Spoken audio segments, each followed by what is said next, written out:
খেলাধুলায় বারে বল, মাদক ছেড়ে খেলতে চল, এই প্রতিপাদ্য সামনে রেখে জয়পুরহাটের পাঁচবেবিতে night short pitch cricket tournament 2024 season 2-এর শুভ উদ্বোধন করা হয়েছে।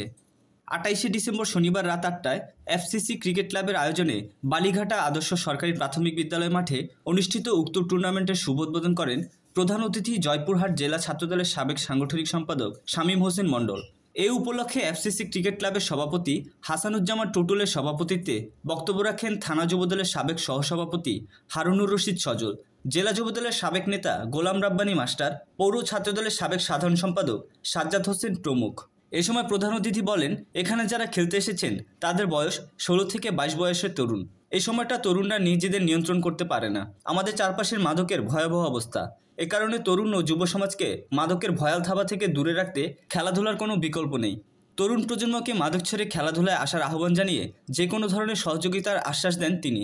বর্ণাঢ্য আতশবাজির পরে ব্যাটিংয়ের মাধ্যমে খেলার উদ্বোধন করেন প্রধান অতিথি। উদ্বোধনী খেলায় উচাই ক্রিকেট ক্লাব ও 1 নং রেলগেট ক্রিকেট ক্লাব প্রতিযোগিতায় অংশগ্রহণ করেন। এটি আমরা সকলেই জানি এবং এই আন্দোলনে আমরা সকলেই অংশগ্রহণ করেছিলাম। আমাদের সকলের আন্দোলনে ফ্যাসিস্ট আওয়ামী সরকার গত 5ই আগস্ট দেশ ছেড়ে পালিয়ে যেতে বাধ্য হয়েছে।